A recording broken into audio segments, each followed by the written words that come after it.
Bismillah, alhamdulillah, wassalatu wassalamu ala rasulillah, wa ala alihi wa sahbihi wa man wala.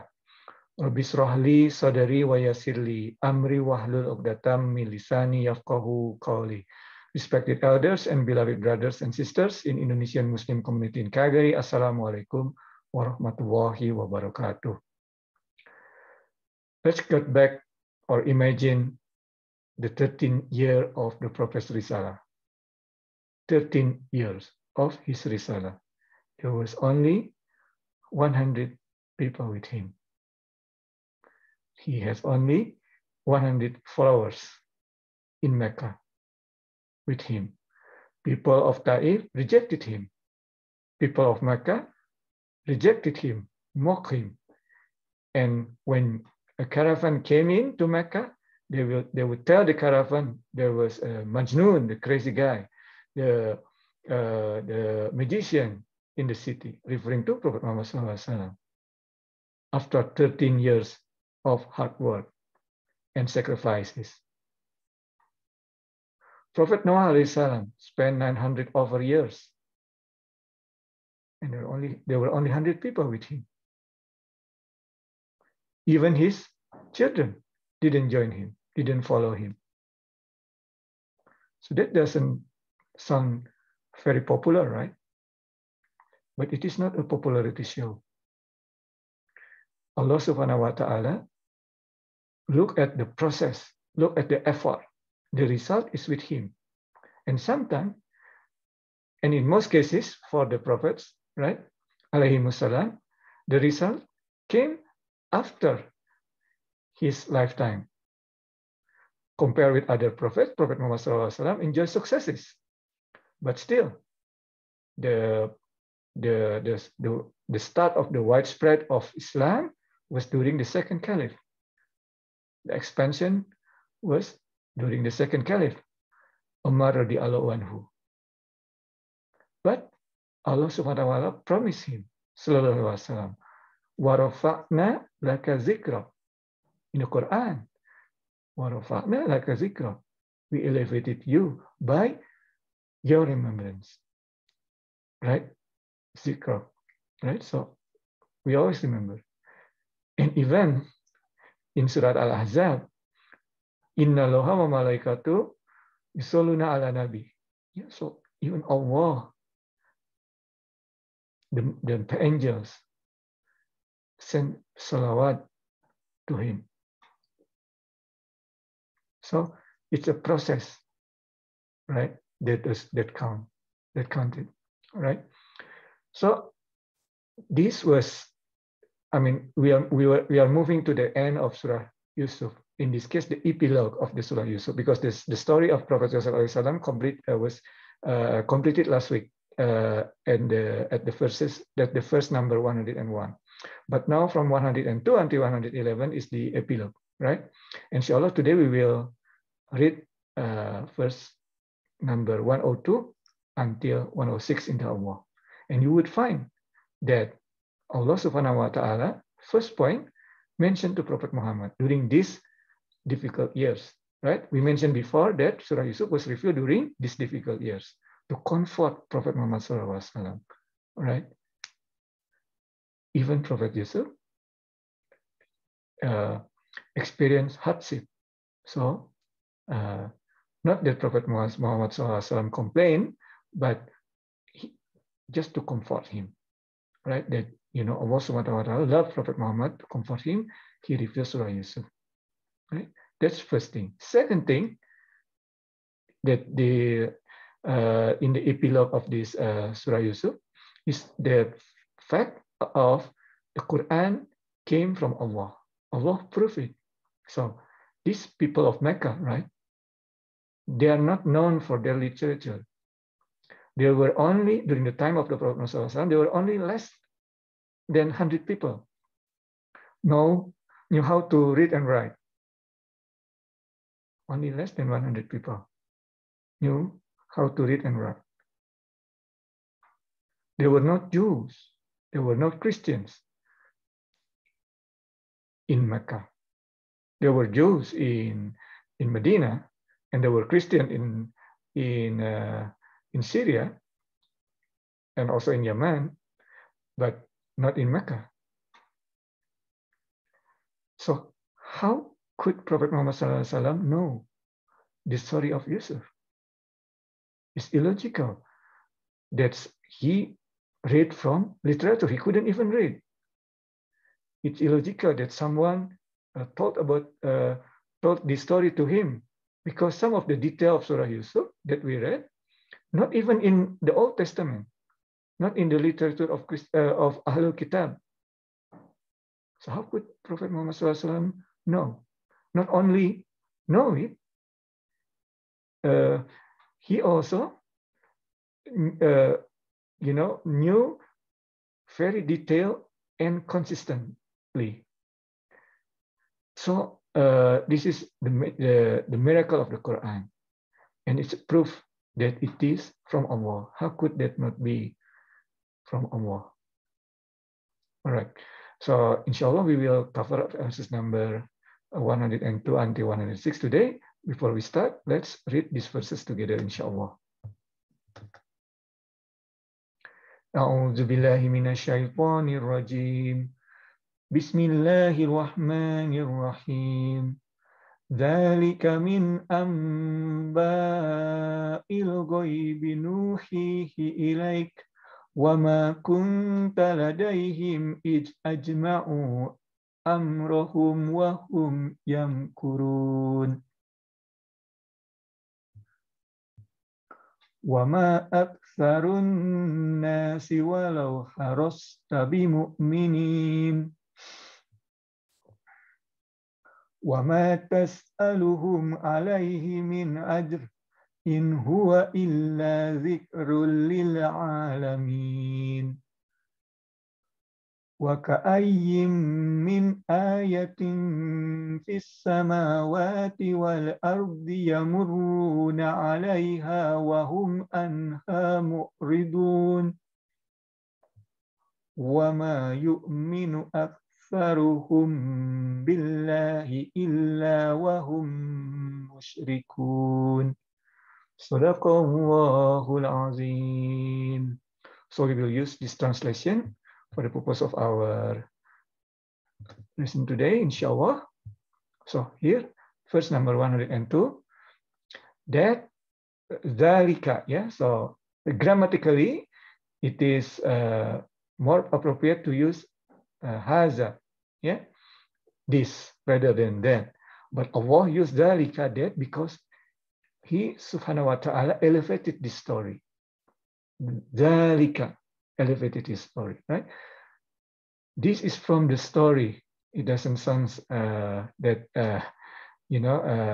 effect, right? It doesn't give that effect in English, but that's why I explained to you. Zalika, Allah elevated it. That is from the stories of the unseen, which we reveal to you, O Prophet.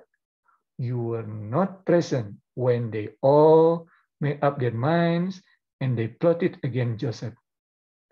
So, yeah, there's a footnote here that they refer to Joseph brothers, right? But why this story? Why Allah subhanahu wa ta'ala single out this story? Prophet Muhammad SAW wasn't there when the encounter between Siti Zulaiha and Prophet Yusuf took place. Prophet Muhammad SAW was not there in the prison with Prophet Yusuf alaihi salam. But why Allah picked this story? When they were not present, when they all made up their mind. And when they plotted against Yusuf. Why? Because this is the most secret of all, in the all stories of Prophet Yusuf alaihi salam. Nobody knew except those people. Yet, also Prophet Muhammad SAW mentioned it. That's why it came from Allah. It's approved. Right? Nobody knows it. Even in the Old Testament, there was not of this. Right? وَمَا أَكْثَرُ النَّاسِ, yeah? And most people will not believe. no matter how keen you are. So Prophet Muhammad SAW, the nature of every prophet, right? They are keen for their people to follow their risalah, right? Their messages, right? It's very natural. They wouldn't, just like, okay, if you don't follow, that's okay, I move on. No, of course, right? Here is a proof. You really want it. You are very keen. Just like in Surah Al-Kahf, فَلَعَلَّكَ بَخِئٌ. That's the most strong word there. Yeah. So Prophet Muhammad almost just as if he would kill himself. Of course he didn't, but almost like that. Yeah. Almost kill himself by his sadness, right? That people didn't not follow him, didn't follow the teaching of the Tawhid, the religion of Tawhid. So his concern is the teaching of Tawhid, yeah, rather than him as a person. So he was, because he wants them to be safe. He wants them to go to Jannah, right? So he wants them to follow the religion of Tawhid. So when they didn't, it's as if that he would be very sad, that it would almost kill him. Right? That's what's in the Surah Al-Kahf. And here he said that they must not believe, yeah, no matter how keen you are. So even Allah subhanahu wa ta'ala give the detail of Surah Yusuf, right? It's very clear that it's from Allah. If this is from Allah, then the other thing that Prophet Muhammad SAW gave the risalah to his people is also from Allah, but they wouldn't believe, right? No matter how keen you are. So here we can say that we just need to put our effort. The result is from Allah. It's not because of us. The result is from Allah, right? It's between Allah and his people, the people that the Prophet gave his messages to, right? That's the business between Allah and these people that received the message, yeah, whether they would believe or not. All the Prophet was doing was to convey the message, yeah, balag. Yeah, that's one of the characters of the Prophet, yeah, to convey. Okay, even though you are not asking them for reward of this Quran. So Prophet Muhammad SAW didn't ask for money, right? In fact, Prophet Muhammad SAW and his family, it is haram for them to receive zakat. It's not about money. And this is the wisdom of Allah, right? Normally people, when you know that they didn't take any material gain, often we say, oh, they believe their cause. Yeah? We may not still not believe, right? But we may not still not believe. Yeah, but at least we acknowledge that this guy really, follow or do what they were supposed to do. Yeah, even Abu Sufyan, there was a story when he was in Syria. The Heraclius asked him, and despite at that time Abu Sufyan was not Muslim, he didn't tell anything bad about Prophet Muhammad in response to a question from the king, yeah, of in Syria, the Heraclius, right? He didn't say that, oh, he's a nobleman. He said, right? He didn't take money. Yeah, he's very honest. He cared the needy. I mean, that's what he said.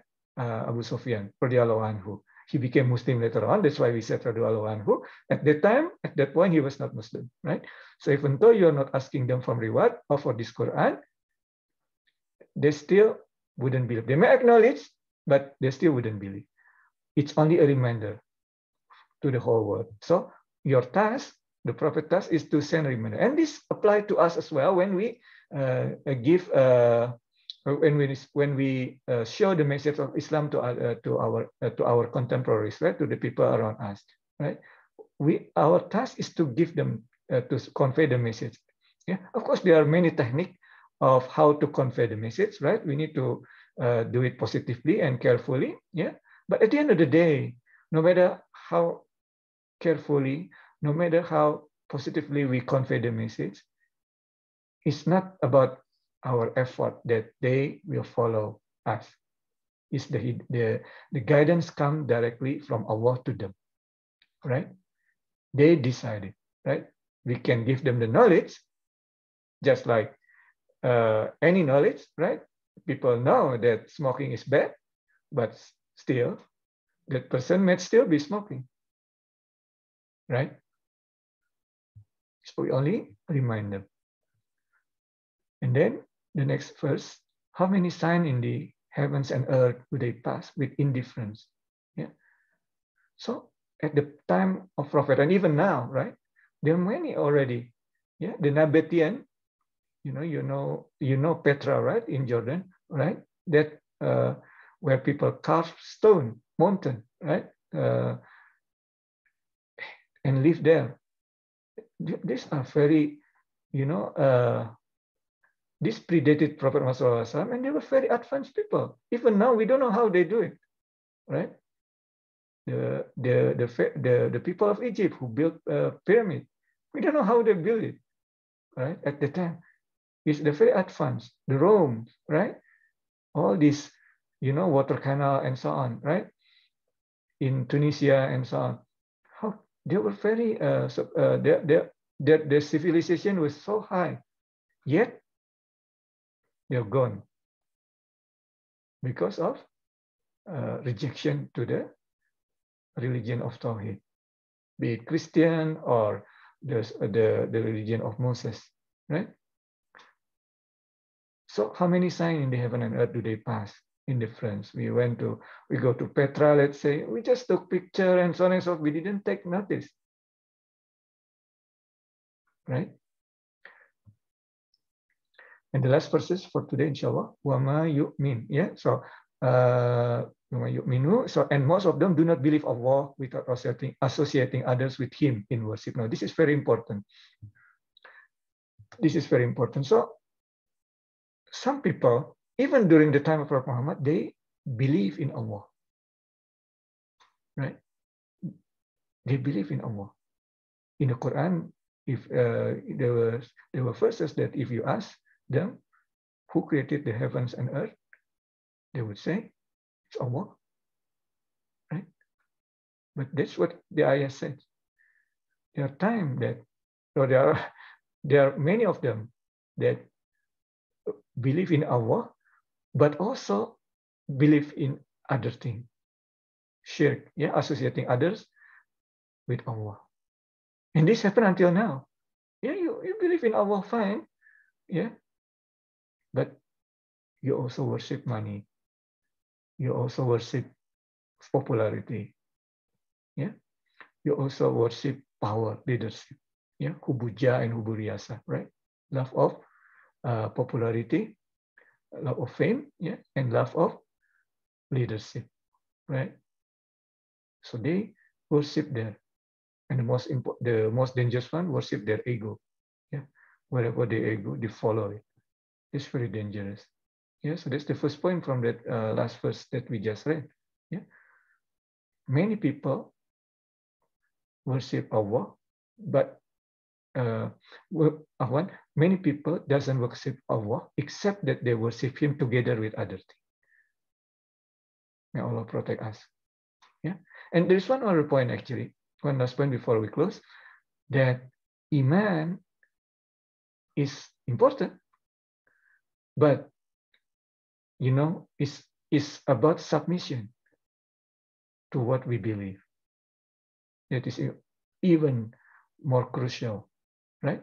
Iblis, Shaitan, they believe in Allah.